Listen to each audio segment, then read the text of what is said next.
Hey guys, welcome back to another episode of Nintendo Fanboys. And not actually, I think this is episode 70, but it might be 71.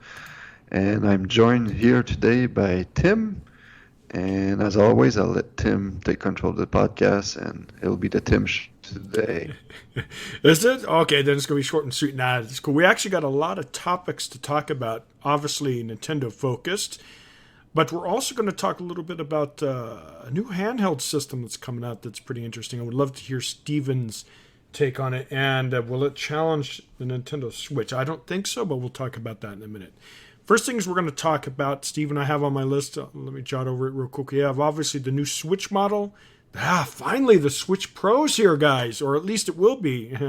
Well, maybe not so much. And then we also have Monster Hunter Stories 2, which just came out. Really looking forward to hear what Steven thinks about that. If I remember right, Steven, you weren't the biggest fan of the first one, but we'll talk about that. And then we have the Steam Deck, which is the handheld I want to talk about with Steven, and then we'll go over the stats and stuff like that, and anything else Steven wants to bring to the podcast as well. But which one do you want to start with first, Steven? Monster Hunter? Yeah, sure. Let's go ahead. Okay, perfect. So, as you all know, Monster Hunter Stories 2 came out, which is a follow-up to a Nintendo DS game, if I remember correct, or was it 3DS? Forgive my... 3DS. Yeah, 3DS. So I liked it. I actually played the demo. Never bought it because it's kind of pointless now. And plus, I was going to buy it on, what's it called, the iPad, because it's on Android and iPad as well.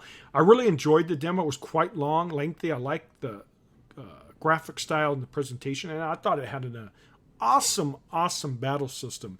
Now, though, fast forward to 2021, we have the follow-up finally, and it is on PC, in case you guys don't know that, and the Nintendo Switch. Unfortunately, it's not going to be cross-platform support, so that means you have to pick the platform you want, which most of your friends are going to be on. So I've decided that, well, that's going to be the Nintendo Switch because Steven has it, Cranberry has it, and a few of our Discord members have it on the Switch. The biggest difference between the two is obviously the PC has better texture resolution and frames per second. But other than that, Steven, I don't know if you've looked on videos for the comparison. They're very, very close. There's not a huge significant difference, but it's enough to, it depends on your personal preference. I don't know. Are you, you're obviously happy with the Switch version. I wanted for you to kind of give a little bit of your history of the series, because I know you did play the first one and you weren't too fond of it. First off, did you actually play this one? Because you told me you were going to play it, and I never saw you online, so I figured you bought the PC version. So no, perfect. You were telling me you were going to play this for the podcast, and I forced myself to play it, and of course you did not. No, I did play it on the PC, but I didn't purchase it on the PC.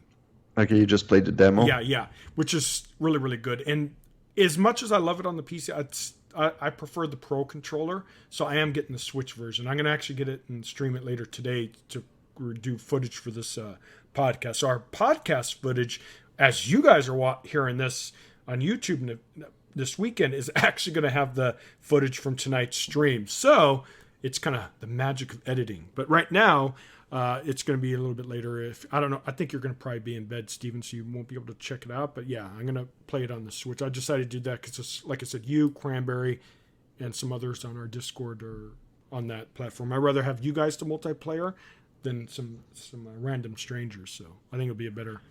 And we could do co-streams on that too, by the way, like we do with Pokemon. Yeah, how much of the demo did you play? It's only 2 hours. Okay, so yeah, I just checked. It was 2 hours and 25 minutes in the game. That's how much I played. So you were asking before for my history with this series. I don't really have much. I played the 3DS game for like 30 minutes, and that was it. There was a bit of a long intro, and then I got into one battle, and immediately it didn't connect with me. It kind of my fault, though. I never really gave it much of a chance, and I was under the impression that this was a Pokemon-style game, but it really isn't. It's more like a JRPG where you go, you have, I guess your party members are monsters. You can go around and not catch, but I'm not sure in the original one. This one you go in monster dens and you find eggs and you try to get the best egg and you bring it back and you hatch it, and that's how you can add new party members and whatnot. So it's really not similar to Pokemon, and that was my impression when I played the first one. I thought it would be kind of a Pokemon clone style game, and that was what I was looking for. And when I found out that it wasn't, I just stopped playing. It didn't hold my interest for some reason.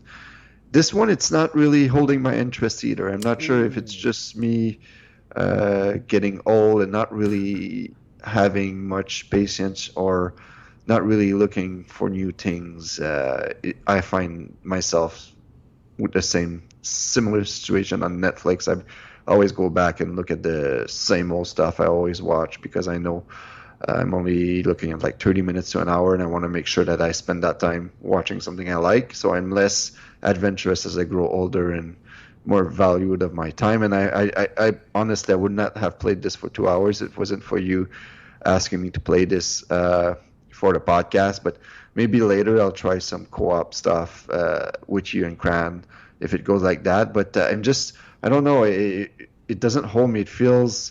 I think this is more a game for the hardcore Monster Hunter fan, if you're looking for a spin-off type of adventure, because there are some similarities that I'm pretty sure Monster Hunter fan will enjoy. And the only game I played really was Rise. I've talked on a previous podcast with Jared. I played in 3 days. I put like 17 or 18 hours into that game. Was really into it, and then never played it again, simply because of the rampage mode in that game, which is a tower defense mode, and just I'm not a big fan of those. And it just knowing that I had more of those missions to do later on just discouraged me, and I never went back, which was surprising, because I was, like I said, 17, 18 hours in three days, like 5 hours a day or more. And so for me, I was really addicted, but never went back. And with stories too, it's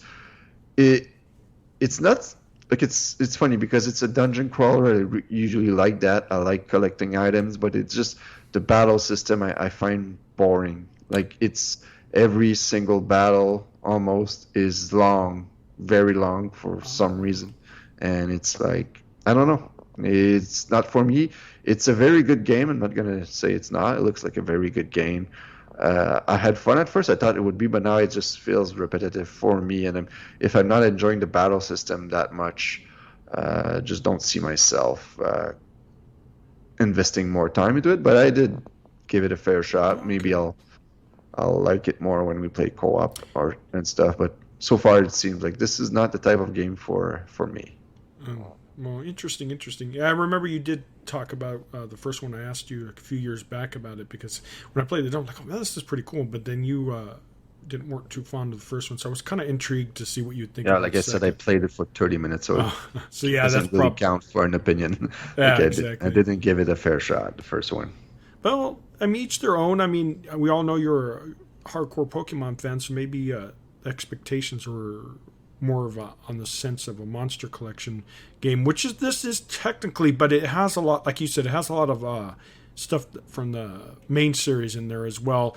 I kind of like the fact that I personally like the battle system. I think it's more interactive. You know, I love how obviously it has that rock scissors thing, the same thing as instead of it being fire, water, and grass, it's technical speed and power. So it's the same thing, just different wording. But I like how you do the little kinship power-ups. I like all the different ways you push a little bit of buttons. I think it just keeps it a little bit more interesting than compared to the maybe older style, like gameplay. But yeah, right. At the end of the battles are kind of long, but I personally don't mind it. What I am looking forward to, though, is an adventure when they release the raids portions of the multiplayer. So that's going to be interesting, and maybe they'll be fun. Like, you and I think Cranberry, we all had fun with obviously it's not anywhere near the same, the dungeon crawls we did with the Pokemon mode DLC. So I don't know if it's going to be that fun for you, but it'd be kind of interesting to at least try it out.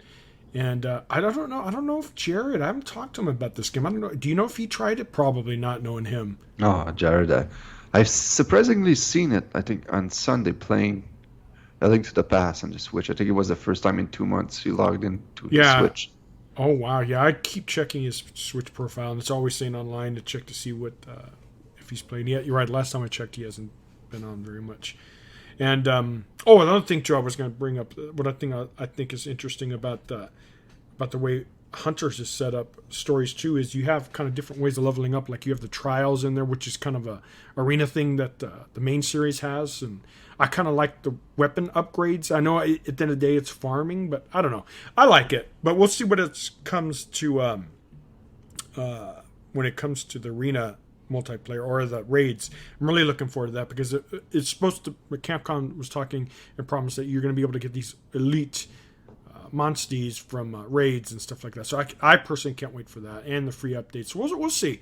It's each their own. Maybe it's just not like your series, but it's kind of funny. He says when you get older, because I remember you made a comment about the main series that you would have been all over that in your teens, but now that you're a father and limited time, not so much. Yeah, that's right. No, I tried the first Monster Hunter game I tried was, I believe, Monster Hunter 4 Ultimate on 3DS. One of those, maybe it was 3, I don't remember. But yeah, I was like, I played it for 2 hours and I was really, but then I got overwhelmed by all the new stuff, and that's why Rise I really got into it, because they've mainstreamed it over the years. They've made it more reachable for like a new audience. You don't have like the hardcore stuff is still hidden in there somewhere, but it's a lot more not necessarily casual, but it is friendlier towards new players, and that's why I was really addicted to Rise. And it's just like I said, if it wasn't for that tower defense mode, I probably would have played it way more than I did. But yeah, I think Monster Hunter, like in my teen years when I was playing like basically 40 hours a week of video games, I probably would have been into the series a lot. Okay. Yeah, I understand. The children do come first. It's tough, and you do have to look forward to one day, years from now, when your children are out and about on their own, they're grown adults. Then you'll have tons of time to game. But who knows if any of us will be in gaming when we're in our 50s and 60s? That's luckily not anytime soon. But one day. For you it is. Oh, with these old man jokes. Okay, I see how it is. Whippersnapper yourself, son. Just kidding. But I think we covered pretty much the bulk. I am looking forward to the promised free updates for Stories 2. The reviews have been excellent.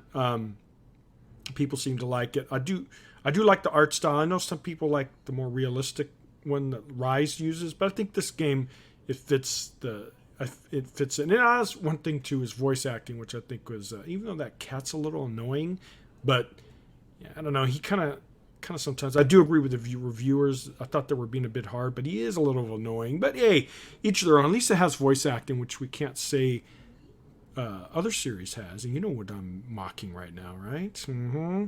Maybe Game Freak will add some good voice acting to their Pokemon series in the future. Because I personally, I don't know about you, Steven. You did play Dragon Quest XI. I think the fact that it had voice acting really brings out the presentation, the characters a lot more. Obviously, Pokemon's a simple story in essence, but I don't know. It's the same like with Zelda. It's good to see. It just helps the whole package, and who wants to read anymore, right? When we can hear beautiful voice. But anyway, that's a topic for another day. But we will move on to our next thing. Is the Switch has now a new model coming out, the OLED. And everyone, as you probably remember lately, last month or two, there's been so much buildup for a new Switch hardware model coming.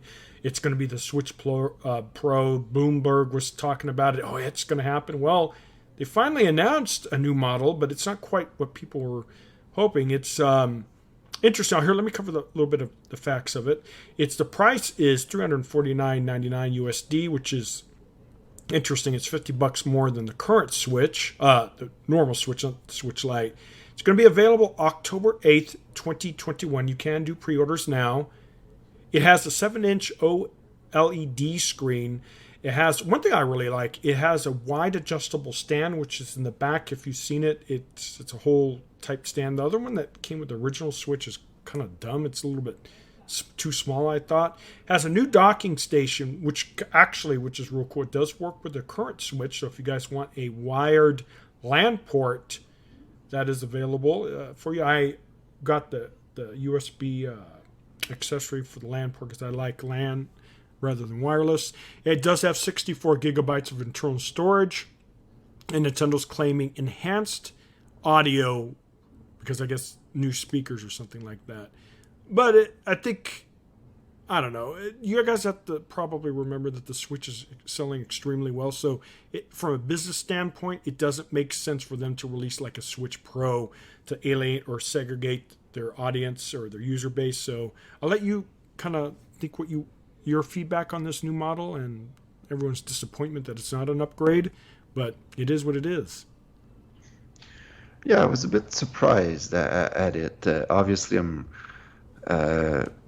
big fan of the current Switch, so for me, I'm not really looking for more power right now because, like I said, I've been telling you every time you ask me about this, when the momentum of the Switch diminishes, when it stops selling, I'm sure Nintendo will announce the successor to the Switch like very soon.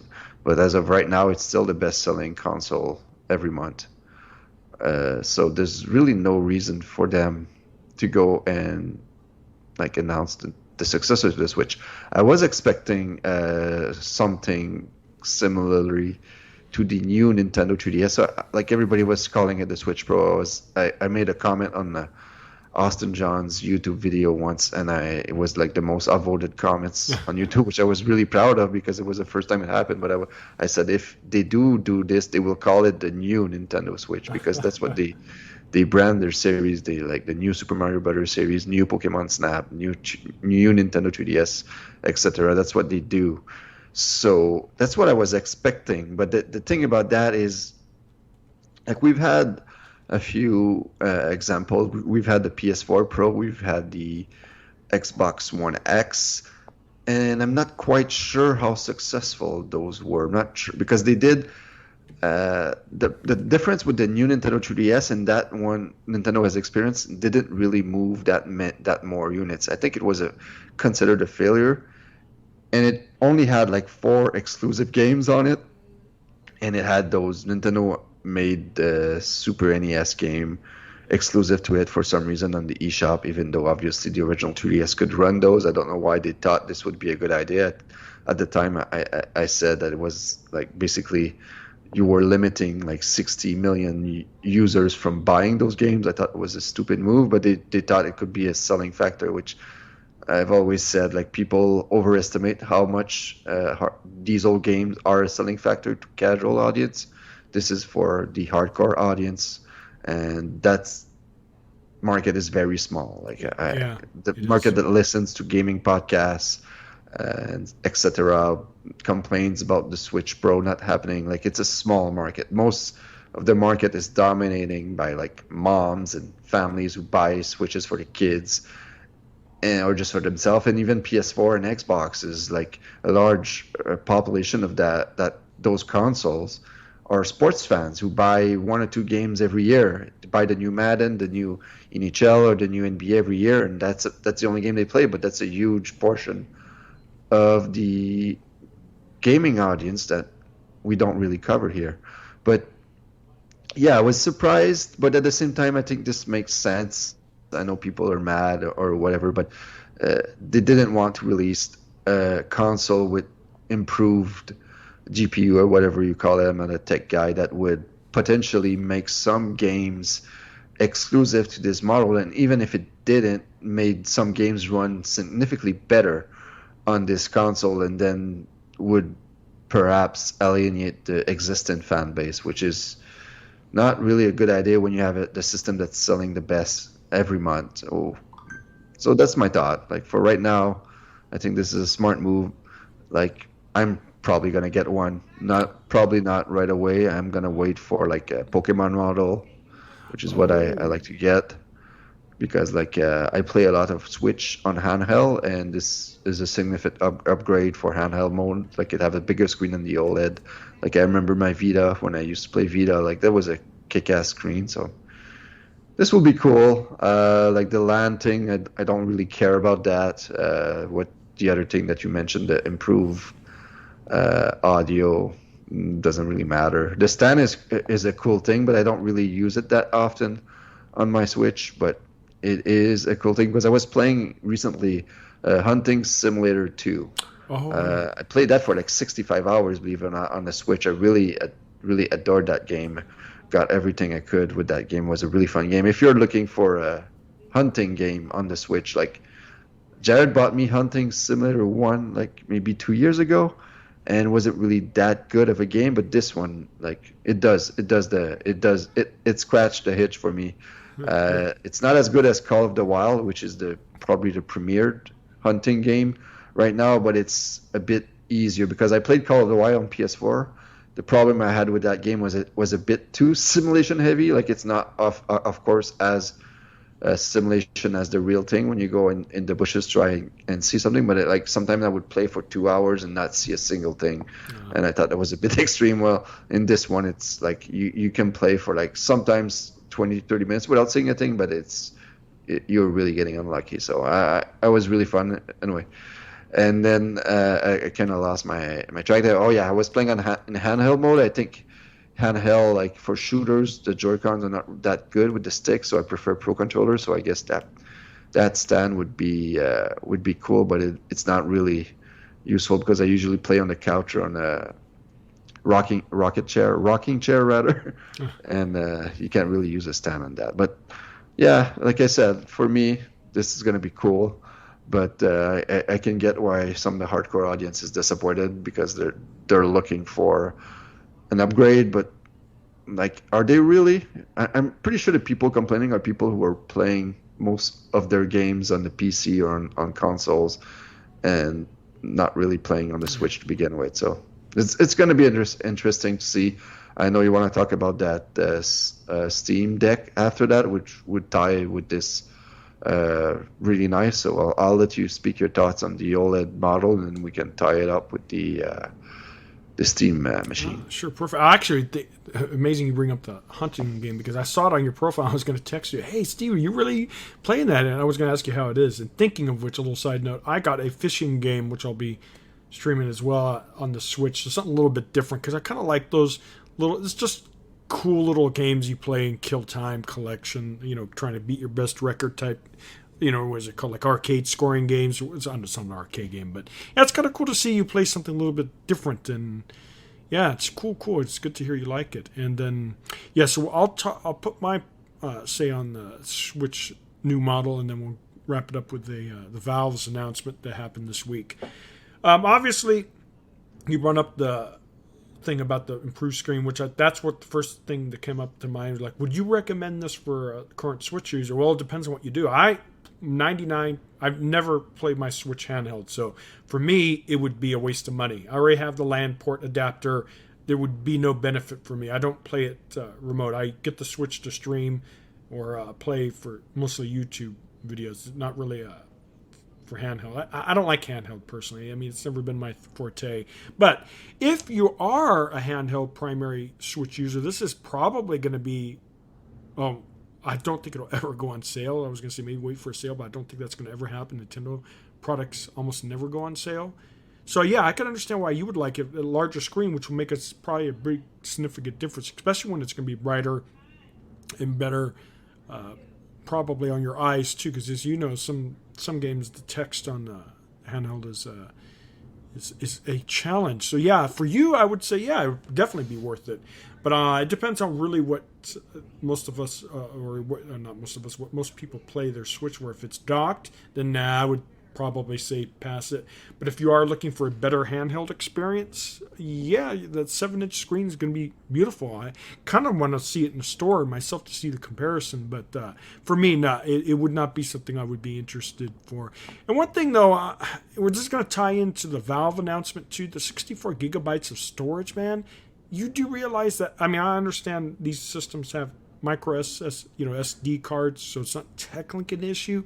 But honestly, man, I don't know why they just don't ship these devices with a shit ton more. The cost difference isn't significant. But anyways, at least it's 64 gigs, but that's going to be eat up pretty damn quick. And yeah, that's my take on it. It won't be for me. If you're primarily into handhelds and you want a new Switch with the best screen, then yeah, it's probably a good bet. The only thing is I'm kind of interested why. I mean, I understand the screen's more money, but an extra $50 for a 2017 tech system, or actually 2015's with the Switch is kind of based on older gens. So I don't know, but like you said, we don't know the sales of like the Xbox Pro and PlayStation Pro. But I kind of think that only the hardcore get that. I don't think a lot of people really care, like you said. The mods and pods, of course, that those markets, especially Xbox, is way different from Nintendo's, so we can't really compare them in that regards. But I do think most of the hardcore people will get this, or like you said, more people that want the better premium handheld experience. But yeah, I just was kind of surprised that it's $50 more. It doesn't really make sense since the Nintendo is an aging system and the new gen is out too, so it's just kind of cost wise. Yeah, it was either going to be an upgrade or they were going to replace the previous model, which they've already done before, because I have the original Switch, and I bought in March I bought the Mario Edition Switch for my sons. Oh, and nice. that has a significant battery upgrade, which I never realized before how much it is of a difference, but it really is, and that's it. So the $50 doesn't surprise me. I mean, like they were either gonna replace the old model or make this a bit higher price, because it wouldn't make any sense to sell both models for the same price, right?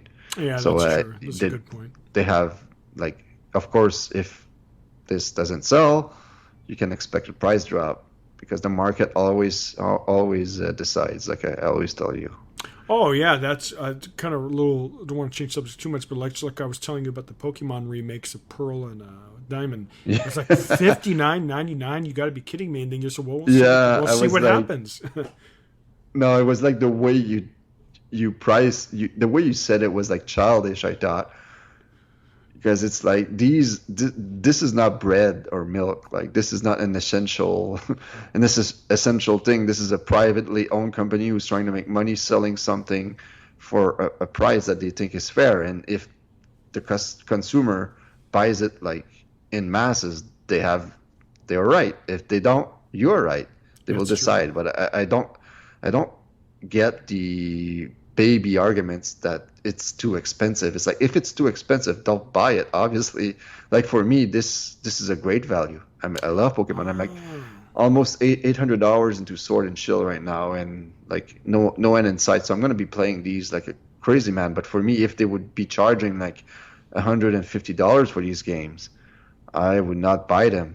But I would not complain. It's just like, I don't know. I always found it childish, because this is not like I said, it's not bread or milk. It's not essential. If you don't like the price, like let them know by not buying it. For me, no.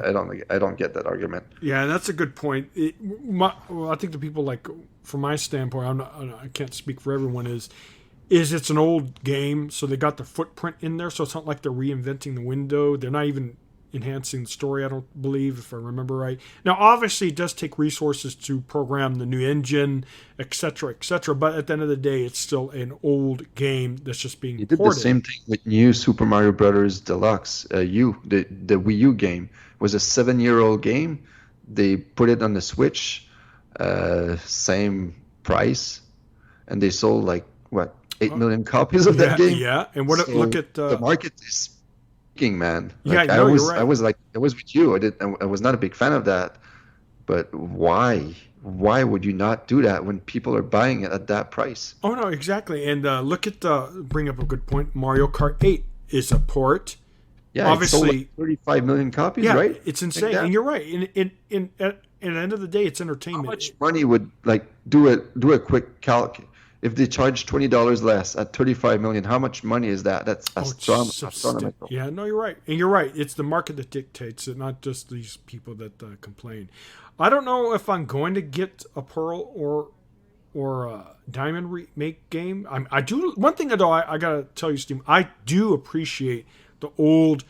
I'm not a retro guy by any means, but I do like the visuals of it. I do kind of still like and love seeing some of the old retro overhead, 2D, 2.5D, whatever you want to call it, Zelda perspective. You know what I'm talking about, the overhead. I do still like that. I still like seeing companies doing that. But as I've gotten older, I don't really buy games. There's some exceptions like Rise and obviously Monster Hunter Stories 2.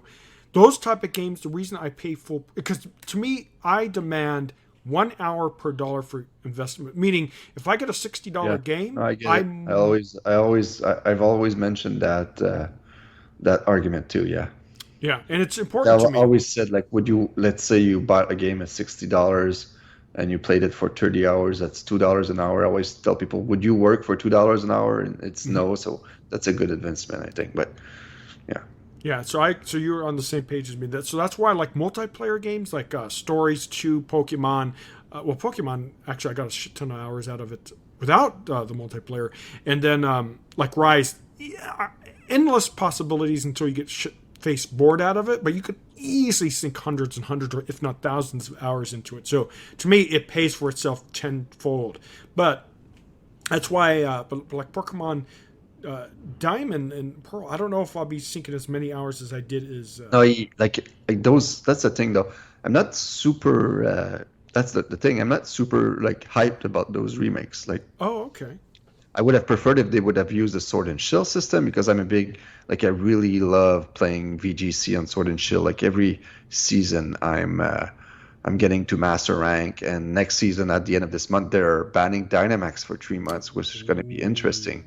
So it's like it's really fun, and now I'm like, what are they gonna do with the VGC now? Are they gonna make the Pokemon World Championships if they return next year?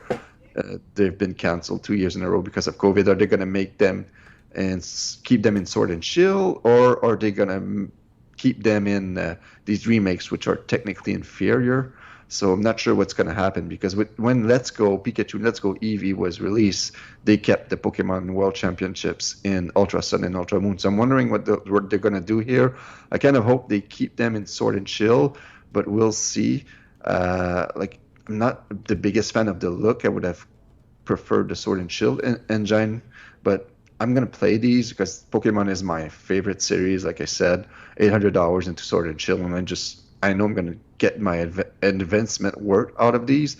But the thing is, also Gen 4 is my least favorite generation of Pokemon by far. Oh, So interesting. that's why I'm not really looking, not really that hyped for these remakes. But sometimes it's better to like not like underestimate. When you underestimate something, you end up being pleasantly surprised more often than not. So maybe this will happen for me. But I'm also like actually more hyped about Legends Arceus, which will be in January, I believe, 28th or 29th of January. So Oh, that's actually, going to be something else that's going to be interesting for me. But yeah, like the remakes, I wouldn't like. I don't think they're going to be for you because the last time I believe you were playing like Sun and Moon, I think you'd never finished those, and same with Black and White, if I remember right, or X and yeah, it's Y. So I true. don't think this will be for you because these are old games, man. And I'm sure they'll add like most of the, or hopefully all of the quality of life improvements that Sword and Shield brought. But yeah, I don't think these are remakes. Typically, don't sell as well either. You're probably going to be looking at 10 million sales Oh, from these games. it's still really good. But yeah, you're Good, but right. like Sword and Shield, I think are at 22 right now, 23. So you're not gonna get people if people say like these games were a disappointment because they sold 10 million. Like Ultra Sun and Ultra Moon only sold like 9 million copies, I think. Like it's always like this for remakes and the third games in a series, whatever you want to call them. So Thinking of Sword and Shield, we do need. I know it's you're really tight on time, but one of these days we could get Cranberry. We should do some of those dungeon crawls. I still like that. That you always ignore me when I ask you. You oh always my pretend god, not to do I see really? my text Well, until like late yeah, at night. You're pulling a Jared on me. I know, right? I need to stop that. But no, we do need to get that because I actually do enjoy our co-op streams of that. It's a lot of fun. Plus, we usually get the well audience participation too, which is interesting, and they always want to. But anyways, yeah, I do enjoy do that, and we'll see if Cranberry's available. But I think Cranberry, I don't know if she's playing. She's really into Stories 2 and Lunar 2 or something like that. You know, Cranberry's Been really playing a into. lot of Pokemon Shield lately. Like just before I got here, she was on playing Oh, Shield. So interesting, interesting. she loves those multi battles. She's always doing those. Which they're fun. The only problem is, well, it's not as. I personally don't think it's good as the real Wi-Fi battle or the competitive Now, the version? problem with multi-battles is you can't set it up in a way that, let's say, I could pair up with Cranberry and Yep. just challenge random people. You either have to challenge three random people and you're paired up with someone random who might do some really stupid stuff, or you can like match up with four people and then the teams are random. So that's pretty much it. So it kind of sucks. I would really enjoy this if I could like pair up with Cranberry and just challenge random people. I know I would love this. This would be fun, but the way it is right now, it's not really. It has its limitations. Yeah, and I do want to touch base on the new Pokemon game coming out. A couple things. I will most likely get that because I kind of like the whole. I think that's the progression of the system. I mean, you can still keep its core thing with the cities and stuff. I hope they do a little bit different with the training. Maybe make it a little bit more freedom based. But the visuals are interesting. I know they're pre-alpha and stuff, but don't you think it looks like a weird kind of hybrid, kind of almost like a I got the Monster Hunter Rise vibe from the visuals. Obviously, they're not done, but do you like what you've seen in terms of? Yeah, I don't know. It's if you can hear it, obviously they're not done, and that's true. But the game is coming out really, really soon. Yeah, exactly. So that means unless like they've been showing us like extremely early footage, I can't see them like having a massive improvement. So no, I don't expect much from this game in terms of visuals. I think it is what it is. Like I've said many times, I don't think Game Freak are very good at developing console games. Like Sword and Shield is not necessarily the best looking game, although I think people are a little harsh on it sometimes. But like even like Little Tree Hero, whatever, the Little Town Hero, which I thought was really fun, but the game was like not like had a lot of glitches and bugs and didn't look that great. I don't think Game Freak are that good at developing console games, so I think that's just a problem right now. But I'm really looking forward to this. It's going to be a nice like side game. Nice change, like going back to the old Pokemon, the old lore, which is something I've always wanted to go back when they were catching Pokemon with apricorn balls. although in this game, it doesn't seem like it's going to be apricorn balls, but rather like balls with like vapor coming out of them that you need to crank to catch. So it's going to be interesting, and you're going to be making the very first Pokedex for it's not Hoenn. What's the region of Gen 4? It's not. Oh Jesus, that's a good Johto. question. No, it's not Johto. Is it Johto? No, Johto is Gen 2. Hoenn is Gen 3. Kanto is Gen 6. It's Can't believe interesting. it. It's interesting because you said Gen 4 was your least favorite, so you're forgetting the Yeah. region. Kind of it's funny. Sinnoh. Oh, there you go. Yeah, Yes. so Sinnoh. So So it's going to be, you're going to be building the very first Sinnoh Pokedex, which is, like, interesting. I'm really looking forward to that. Like, I think it's going to be a really awesome game for people like me. Like, I'm not expecting like 9s and 10s. I think it's going to be more in the 7.5 range in Metacritic or whatever, but I think it's going to be a blast to play for hardcore Pokemon fans like me. And I hope that there's some kind of Pokemon Home integration into that game, so you're going to be able to bring those Pokemon to other games in the future or something like that, but we'll see. I'm pretty sure it will, and then it'd be interesting. I kind of hope it does have some improved multiplayer, but that might be wishful thinking. No, there's not going to be any multiplayer for that game You're at all. serious? Yeah, Wow. it's a Okay. single-player game, man. Oh, okay. That's okay then. That's fine. But I do hope it has some kind of integration because you're right. It'd be kind of cool to be able to use those Pokemon elsewhere. So what we're going to do is we're going to switch gears to Valve, and just to let you guys know, most PC fans or people will know who Valve is. They make Steam, which is a storefront similar to Epic Game Stores and others like PlayStation Store and Google Store. It's their own entity which has a shit ton of PC games on it, but what they're doing is they are entering the handheld market. They are making what they call the Steam Deck, a very interesting name. It's basically a handheld, and I'll go over the stats real quick. And obviously, Steven, you're not familiar with a lot of Stevie's PC hardware facts, but that's fine. It's basically a handheld gaming PC. It is substantially more powerful than the Nintendo Switch. And then we'll talk about what you think about this. Another person entering the handheld market, and will it affect Nintendo? I don't think so. But let's go over the stats. There's going to be 3 models available. It's for $399 with 64 gigabytes of storage on an eMMC storage platform, which is basically speed access. It's all kind of like SSD.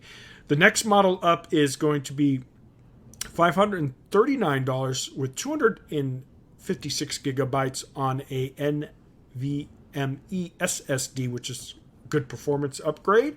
And then the final model is going to be for $649, 512 gigabytes with the same SSD storage as the middle model. It is going to be, so your performance hungry guys, the more elite gamers would definitely want to invest in the higher speed. But Steam said there will be no difference in performance in frames per second resolutions on all 3 models. They are identical in guts. The only difference between them is internal storage and the SSD upgrades. Of course, it supports micro SD cards, so you could, just like Nintendo Switch and all other stuff, you could get your more storage. Because let's be honest, 64 gigs is a joke. 256 gigs is a joke. 512, it's workable, but even that, you get. I mean, let me just give you an example. Witcher 3, which was one of the best games, is like 150 gigs. So, right there, the first model can't even support it. The second model, you'd be using over 50% of it. So SSD cards or your micro SD cards are going to be your best friends. It has several different type of control. It has 2 dual analogs. It has 2 touch pads right underneath the analogs, which they claim will give you mouse-like interface options for people who prefer that. First-person shooter fans will definitely probably appreciate that, because analog sticks traditionally are a little bit slow. But from the feedback from the media press have said that the analog sticks actually work very good with first-person shooters. I don't know if they were, how much of that's true, but we'll have to see when you get it on hand. I personally probably wouldn't buy this, but let's go over the facts. It's powered by an AMD APU, which is based on AMD's older Zen 2 architecture. So it's kind of a little bit of a disappointing that it's a little aged hardware-wise, but that's fine. Freedom of all USB devices, keyboard, mouse, and docking stations. So they are going to be selling an official docking station with it, but as extra. But you can use any USB-C docking station on the market for any PC, so there's a freedom. It comes with Steam OS, but you can install Windows 10, Windows 11, Mac OS. I don't know about Mac OS, but Linux, anything you want. Just like a PC, you have no limitations. And the thing is that, again, the statement might not be 100% factual, but like Nintendo Switch, Vita, all these handhelds released with, their premier thing. This is going to be one of the first handhelds that literally has thousands upon thousands of games at launch. Well, it's kind of cheating because honestly, Steam isn't new, so it's a platform that's existing. And what's good about it is all your existing games that you have. Like I own a bunch of Steam games. If I were to get this, bam, it's there available for me. And what's also cool, Steven, I think this is kind of something we've kind of talked about a little bit that Switch is starting to utilize in other consoles, is let's say I'm playing The Witcher 3 on my PC. I save my file. It's cloud saving, of course. I go to this device and I boot up, and let's say I want to lay in bed and play The Witcher 3. It'll have exactly the same save, so it's no difference. The Witcher 3, actually, for the Nintendo Switch also supports this technology, so I can play The Witcher 3 on my PC, save the file to the cloud, and if I had it on the Nintendo Switch, I could load my game up and play it there. So it's not new, but it's obviously a no-brainer that they would support the cloud feature of their platform. And also, if you don't want to use your Steam library, you could use the Epic Store and competitors on it as well. This is basically a PC, a handheld PC with no limitations. And it supports the Microsoft gaming platform like Game Pass and Xbox cloud services. So you can play your Xbox on it as well. So it's basically, like I said, it's a PC. It's supposed to begin shipping in December of 2021. No firm date yet. You can do pre-orders on Steam and stuff like that. So yeah, I don't know if you looked at what it looks like, Steven. It looks kind of bulky. It has some extra triggers on the back, which is kind of nice. But what do you think? Is this the Nintendo Switch Pro that we're all promised or deserved but never got? And do you think it's going to hurt Nintendo in any way? No, I do not think it's going to hurt Nintendo, but I do think this is kind of like a nice niche boutique item. I think this will have an audience. The first thing I want to mention though is that I don't like the button layout of the machine. Like they should have learned from the Wii U. Like the control sticks need to be they can't be parallel to each other. They need to be one on the up and then like a regular controller. I don't know if you know what I mean. Yeah, I do. This is bugging me. And those buttons you have on the back that you mentioned, I bought a few Switch third-party controllers for my sons, and they all have those, and they're extremely annoying because they're almost impossible not to hit when you're playing by accident. So I'm not a fan of those buttons either. Mm-hmm. But besides that, this is it's only $50 more than the OLED model, and you're getting a significantly more powerful machine for that price. So obviously this sounds like a good deal. I don't really know what else to add. I think this is a good item. I don't really have much bad to say about besides the questionable button layouts that they have. I'm going to be curious about the battery life, because battery life, what they tell you in PR is always bullshit. Like a fisherman's story. It's never the true. So I'm going to be curious about what the battery life is, because the battery life for the Switch that it is right now, if you have the original model, is not that good. Like you're looking at 2 to 3 hours max, and that's if you're playing with earphones and whatnot. Like if you're playing full blast and you're playing Witcher 3 on your Switch, you're not going to be getting much more than 2 hours of it. So I can't imagine this system having a much stronger battery life than that. But besides that, I think this is going to be a pretty cool item. Like if I would be interested in this if there were any game in there that I would actually legitimately play. Like let's be honest, like I'm not going to play any of these games anytime soon. I don't have the time and whatnot. But if I was younger, like this is definitely something I would be looking at for sure. Yeah, and you bring up a good point, because I actually thought about you when this came out, because I know you don't have a competitive PC in terms of for gaming, and this is actually kind of could be an entry point for people who are not either one, don't have a gaming PC, two, aren't comfortable with the PC's keyboard and mouse configuration, because I know you've said several times to you the controller is very important, and you don't like the keyboard and mouse configuration. What's cool about it, this supports it, but in theory, I guess Nintendo, you could hook up a USB keyboard for typing, but I don't know if you can use it for games. But so for someone, and it's also very cheap for what it does. It's obviously not top tier. It's never going to, no handheld, there's just no technology out there to make it affordable that you're going to have the highest beautiful rendering 4K. It's just not possible on the handheld platform because of cost and just the technology there.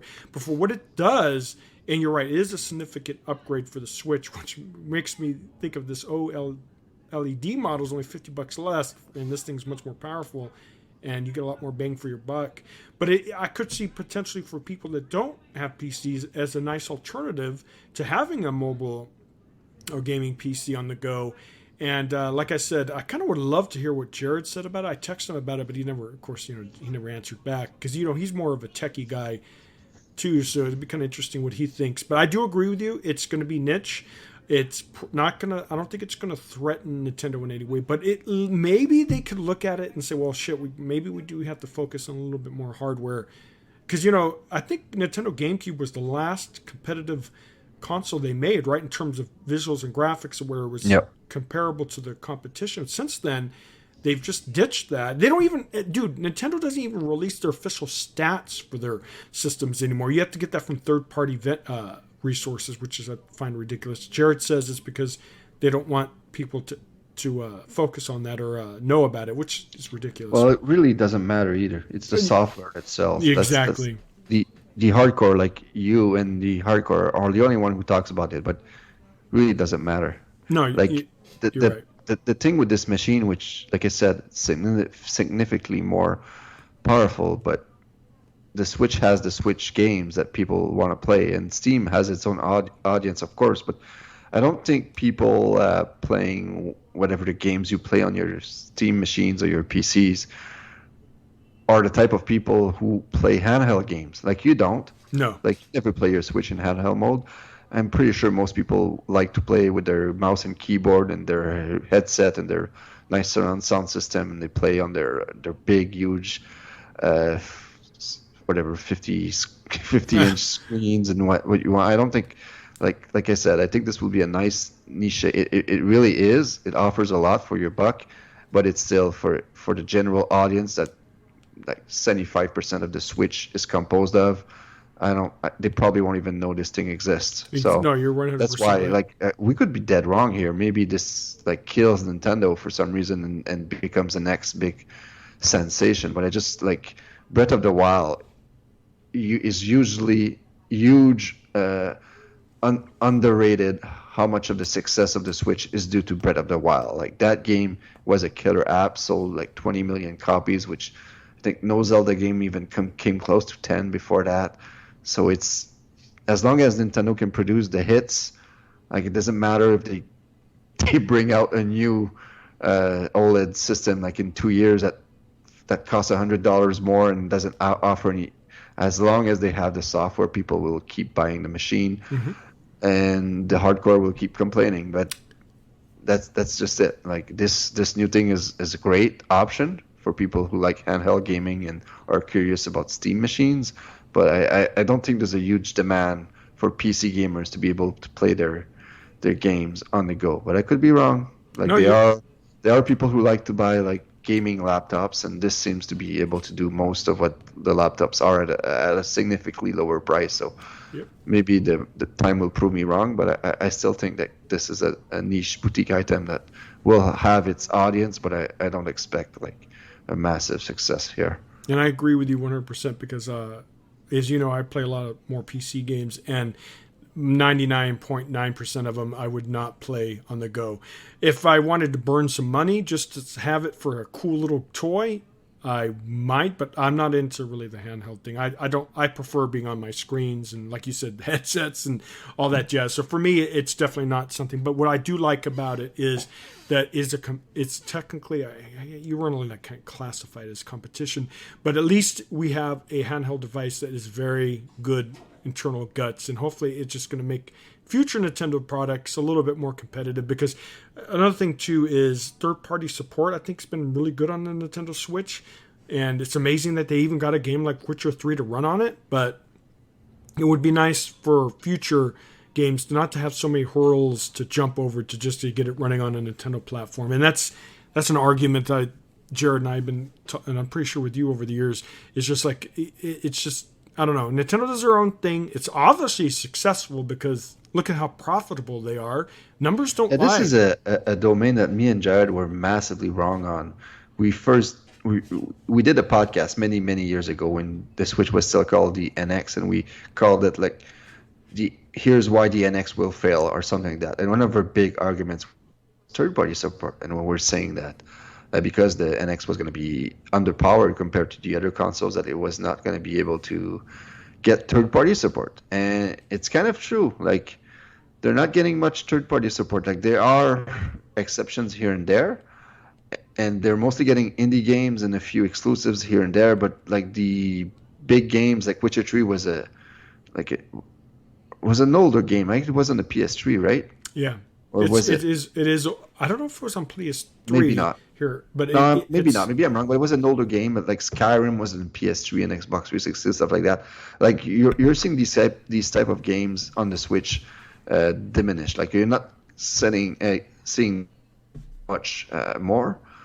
But does it really matter? It doesn't seem to matter. I think Jared and I were really wrong on this because we both thought that this would impact the Switch, but it seems like it doesn't. So maybe they don't really need the big third-party games to come to their consoles, as long as they have the indies and as long as they have some third-party support here and there, like Monster Hunter Rise, Monster Hunter Stories, and most of the third-party stuff that's not necessarily high graphics games, they do come to Switch. So Yep. I'm not really sure that it matters as much as I did way before, when obviously we predicted the Switch was going to be a failure. Jared and I were both really wrong on that end. So who knows really what matters anymore. No, that's true. And it's funny you bring that up, because I was looking at when I was uploading a video to YouTube, I saw a comment and it says, "Oh, you guys were kind of wrong about this." So I clicked on it. It was your podcast where you and Jared said the Switch is going to fail. And the guy, I think it was about a month ago or so, if you go on there, I don't know if he said it. I think he said it to the main Project COE, so you probably didn't see it. But he said, "Yeah, you guys were wrong about that." And it's kind of funny. I laughed because I didn't think the Switch was going to be anything other than maybe Japan, because Japan, as we all know, mobile gaming's king there. So I thought maybe it's going to be great there. But I was surprised how successful it is. Isn't it? And another thing, too, you're right about the third party. If you look at the top selling, 20 or 30 games on the Nintendo Switch, 99% of them are first party or second party games. So there is some, like Among Us, I could believe Among Us, I think, is 15th or something like that. So that's been extremely successful on the Switch. But yeah, you're right. And it's interesting. But the thing is this, though, is like Nintendo, I understand they like their little gimmicks and that, but you can have great graphics and great gameplay. It's not like the old days where either you couldn't have both, right? Like 8-bit days, well, at the time they were cutting edge. But yeah, it's just they do like to make a profit off of their hardware, which very few companies do, and I can understand it from a business standpoint. But at the end of the day, guys, it works. Look how good they've been doing, and they know what they're doing, even though haters will be haters. But at the end of the day, numbers don't lie. So it doesn't matter what we think. It's what the results are. And they're obviously extremely happy with what they're doing with their Nintendo Switch. And, I'm kind of looking forward to seeing what they do again. But I'm not their target market. But, I've enjoyed my time on the Switch. I'm going to play this. I'm going to stream a little bit in a couple hours. I'm going to stream Stories 2. I do like Rise. I was playing that off stream a little bit. I do bulk of my playing on stream so I can record it. But yeah, so I'm obviously not their target market, but it still they do. We can't deny that they do make a quality product at the end of the day. And thinking of quality product, I'm also going to buy Mario Golf. I've always loved that series. It's a great time killer. Have you played that, by the way, Steven? Mario Golf? The new one? Yeah, I've played it, but not really much, because I was gonna play it with my younger one, and I wanted to play it with the motion controls, because obviously for kids it would be more fun, and I couldn't get the thing to work. So it discouraged me. It was like, how complicated is hitting a ball with a Joy-Con? I don't know. I could not do it. Like, I tried for like 10 minutes and couldn't hit the damn ball. So I never played the game again, so we'll see. But your initial impressions, though, did you like the presentation? I hear reviews have been good about it, but there's some things they said was lacking. But they said that new speed mode is really fun. So. Okay, no, like I said, I was frustrated, never played it again. Oh, okay. It looks like it's a bare bone games for now, but they're going to add a lot more free content later on. Nice, so nice. I think that's the deal with the game right now. Not sure. All right. I think we're at the hour mark, Steven, so I really appreciate your time. We got to... obviously it's summertime, so stuff in the fall and winter and what's it called? Christmas is coming, so I'm pretty sure we'll have a lot of shit to talk about then. But I appreciate your time. Yeah, no problem. So hopefully we can do more of these, and you stop pulling a Jared on me and ignoring me. But yeah, I'll be looking forward to streaming some Dynamax adventures with you and Grant. All right, perfect. All right, guys, thank you for watching, and we will catch you next time.